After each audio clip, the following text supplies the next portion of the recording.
the other, there is no respect for the other, there is no reverence for the other. What do I understand? I consider the other as totally, I know the other puts him totally, I don't have. Whereas infinity means I cannot grasp the other fully. He goes beyond me. He is like an infinite. So when there is infinity, the respect I have for the other is wonderful, great, beyond. Because I cannot totally grasp the other person. I cannot completely understand him. I cannot completely grab him. I cannot completely catch him. There is something beyond in the other person. Whereas we live in a time of totality. Everything in the world today, we live in a time of totality. And that's why there is no room for ethical relationship. If we live in a time of infinity, there is so much of a relationship. I consider the other almost like God. I consider the other almost like thou. I consider the other as something beyond me. I consider the other as therefore when somebody else is something beyond me, he is beyond my comprehension, the respect I have is tremendous for the other. Do you see the difference? Are you there? Hello? Yes, Father. Yes, Father. Do you understand what I'm talking? Yes, Father.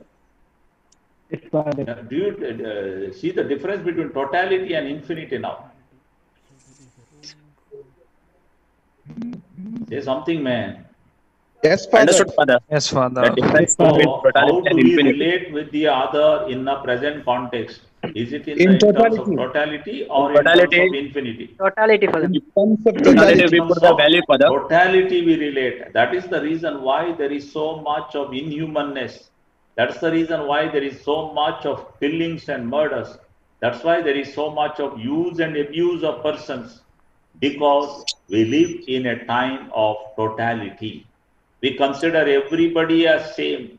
Everybody is same. We consider everybody has to be like this. I prejudge the other. I make prejudice judgment. I make conclusions about the other. When I make conclusions about the other, I am in totality. Why do I make conclusion about the other? When do I make conclusion about the other? Saying that other is a good fellow, other is a bad man, other is this, other is that. When do I make a conclusion like that? When I say that I know that person very well. I can tell everything about that person. That is nothing but an area of totality. And that's what the whole world is trying to do today. It's trying to tell me that even in the modern, gadgets, all people are trying to say that I know everything of that person. There is no more secret in your life. There is no more personal in your life. Everything of your life is becoming an open book. You can't hide yourself. Whatever you speak, whatever you write, whatever you say is recorded today. It's communicated. It's open to the public. So where is the room for the deep secret aspects of my life? So we live in a totality, and today more than what was the time of Levinas, because Levinas's time we did not have so many gadgets, and today you see how insecure the whole world is. We were talking about how our personal information can be, it has become a public product. Nobody is safe and secure. So you see how human persons have been reduced to objects, to things, to material objects, how they can be used and abused. So what sort of relationship I will have in that case? It's a relationship of an object. It's a relationship of a thing to the other. Whereas in infinity, I respect the other because I cannot totally understand the other. Other is almost like a mystery. Other is almost like the mystery. Other is beyond me.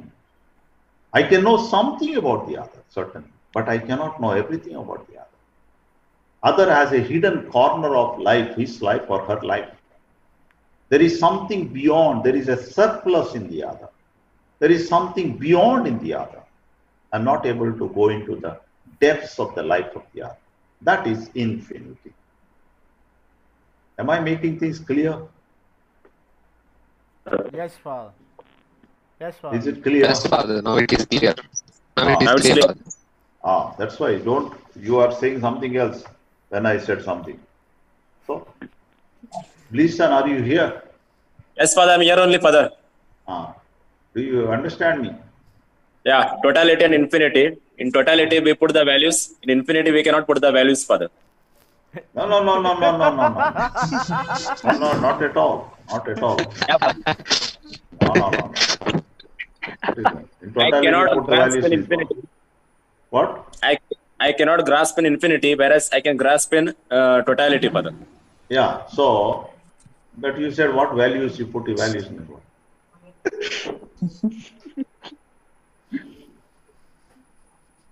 In totality, I do not respect the other. That's all. In totality, I do not respect the other. Yes, In Father. totality, there is nothing extraordinary in the other. In totality, every other is nothing different from me. In totality, other and everybody is the same. In totality, there is nothing to be admired in the other. In totality, there is nothing sacred in the other. Whereas in the infinity, there is sacred in the other. There is a mystery in the other. In infinity, there is something beyond in the other. There is a surplus element which goes beyond me, which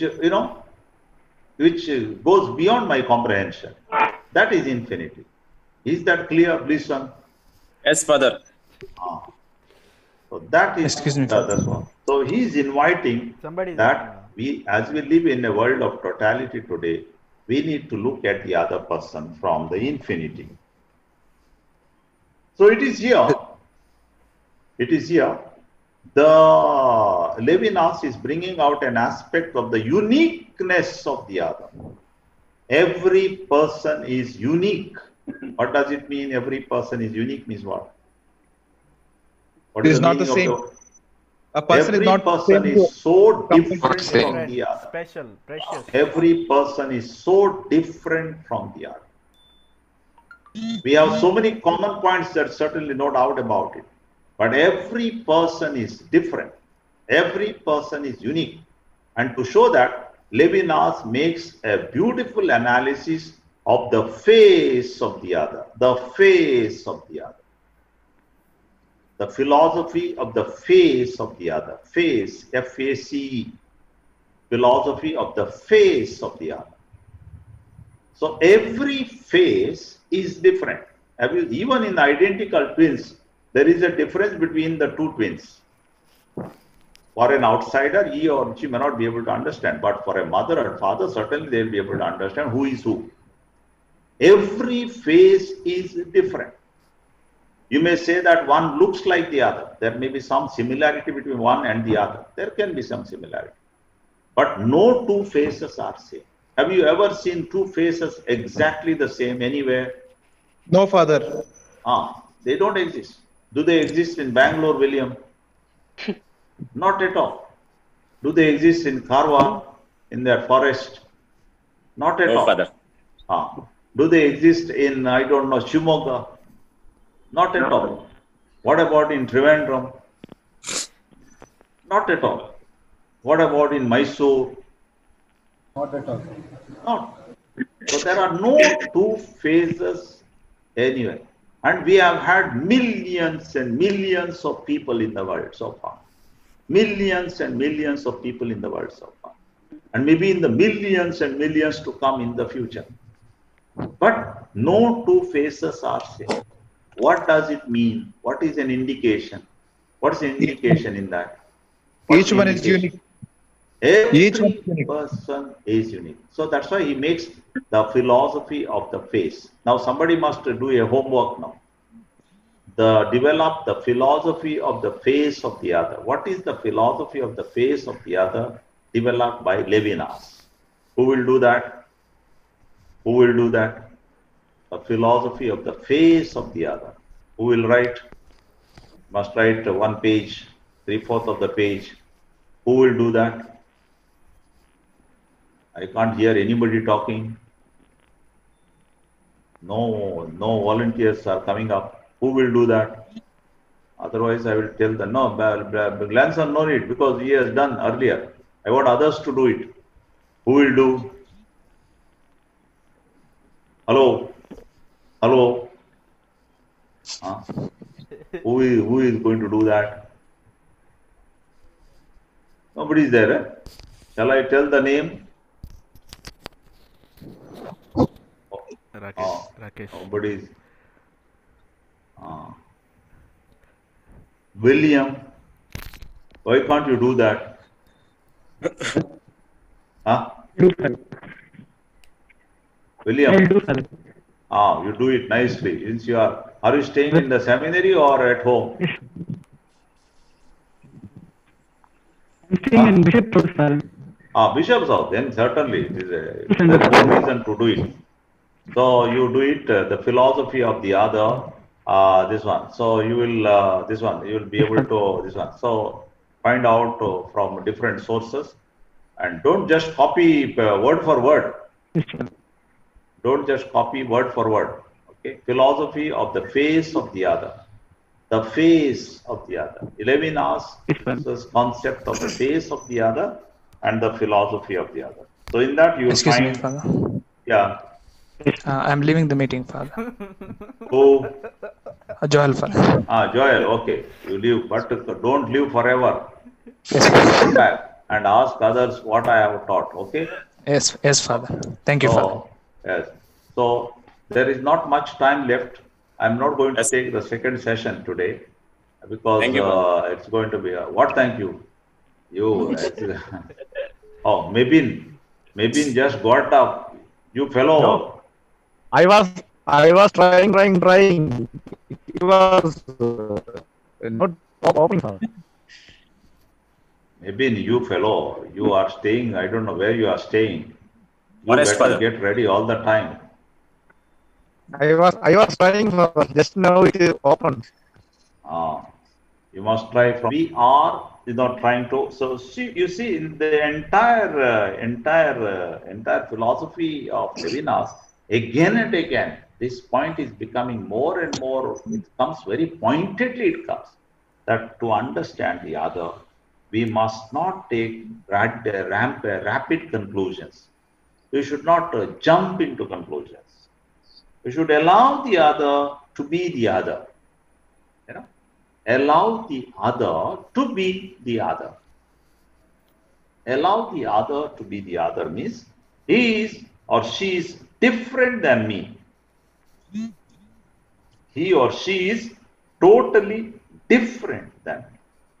And this difference is not for this one. This difference is an enrichment. This difference is not for comparison, to compare myself with the other. But this difference is an enrichment. So finally, he says, the other should lead me to almost like divine. The other must lead me towards divine, towards almost divine. Other must lead me. He says that in the Western philosophy, he makes a study about the Western philosophy. He says that in the Western philosophy, there was always a tendency, so far in the Western philosophy, there was always a tendency to reduce the other to the same. In the Western philosophy, there was a tendency to reduce the other to the same, meaning to say, to make the others like me only. There was a strong tendency to reduce the other to the same. In the Western epistemology, there was a tendency, or there was an impression that I can totally grasp the other. I can totally grasp the other. I can totally understand the other. There was a tendency. I can totally get the other. Other was considered to be a conceptual understanding. Other was reduced to a conceptual understanding. That means I can totally get the other. Now this tendency has to be We have to move away from this tendency, and we have to say that the other is the beyond me. Other is the beyond me. I think we are almost running out of time. At any time it may collapse, the time. Yes. But you will have to read, listen, read. Otherwise, you are busy with I don't know what. You have to read. Children. You have to, Busy children. Dominic, you have to read.